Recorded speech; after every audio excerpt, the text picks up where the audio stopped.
These two men are identical. They carry the same scars and the same memories of a single night of fire. Yet one has come to save a civilization, while the other has spent 90 years imprisoning it. In 1582, Takeda Ryūnosuke was defined by the lacquered plates of his armor and the rigid laws of feudal Japan. He was a man of the sword, built on the absolute certainty of his own discipline.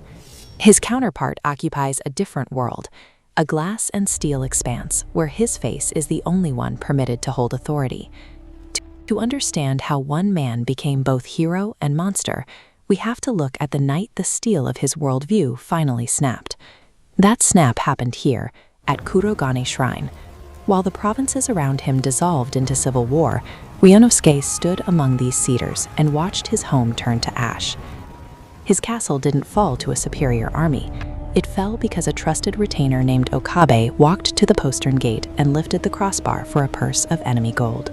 This was the Okabe variable, the terrifying realization that no code of honor can account for a single man's greed. Ryūnosuke shared rice with this man for years and saw no sign of the coming betrayal. Driven by that complete failure, he fled into the ruined shrine and stepped through a mirror of cold blue light. He was thrown 500 years forward into the hyper-optimized silence of Neo-Kyoto. This city is the work of the Ascendancy, a system built specifically to solve the problem of human unreliability. It is a world designed to ensure that an Okabe can never happen again. As this diagram shows, the Ascendancy functions by replacing the messy, organic web of human choice with mathematical certainty. Every decision is calculated, leaving no room for a gate to be opened by a traitor. This security comes at a steep price. 11 billion people live within a logic they cannot question, where any deviation results in immediate removal to the reclamation towers. In the effort to erase the possibility of a traitor, the system effectively erases the humanity of the people it claims to protect. Beneath the glass towers, a group called the Ronin survives in the maintenance shafts. Led by a woman named Aiko, they are the one variable the Ascendancy's code failed to optimize away. When they pull the records of the city's founding, they find the face of the man who wrote the original code. It is Ryūnosuke, a version of him that arrived decades earlier, shattered by the loss of his home. This founder allowed his grief to calcify into a need for absolute dominance. He decided that since he could not trust any man's loyalty, he would simply remove their ability to choose. The perfect order of Neo-Kyoto is a planetary-scale trauma response, built by a man who mistook total control for salvation. This diagram shows the path Ryūnosuke must take to reach the core. He has to ascend through 80 levels of automated security grids, navigating shafts that the city's mind has spent 90 years sealing off. The climb is a desperate sprint. While the Ronins sabotage the local sensors, Ryūnosuke uses his blade to deflect high-voltage energy nets in the dark, narrow confines of the tower's spine.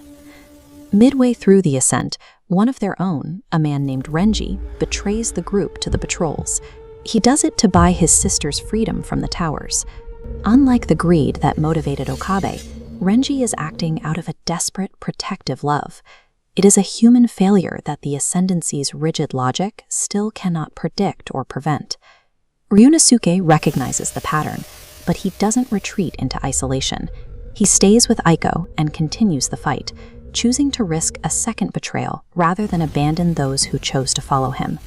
He is moving forward because he knows that a world where loyalty is forced is a world where loyalty has no meaning at all.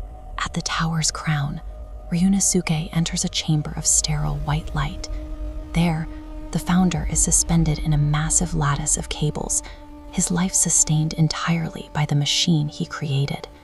The founder argues that because human freedom inevitably leads to the fire at Kurogane, freedom itself is a design flaw. He believes the cage is the only way to keep everyone safe from each other. This chart shows the Ascendancy's structural strain. A single central node carries the network's entire load. If this point collapses, 11 billion lives drop into the void.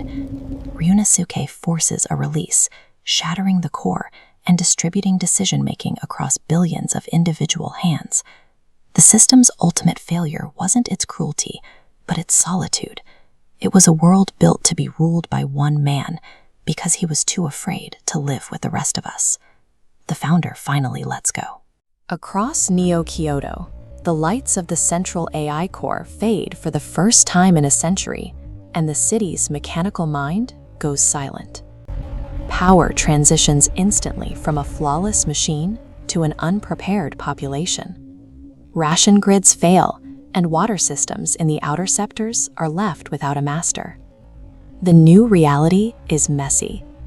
In Sector 12, an old woman uses a pencil stub to manually track rations on a paper ledger. It is slow and prone to error, but for the first time in 90 years, the numbers belong to her. This newly reclaimed freedom is inefficient and risky. It guarantees that someone, eventually, will open a gate for gold again. Standing at the edge of a new era, Ryūnosuke rests his hand on a blade that has outlasted its own history. He is exactly where he belongs, on a line that might break, guarding a people who are finally free to fail.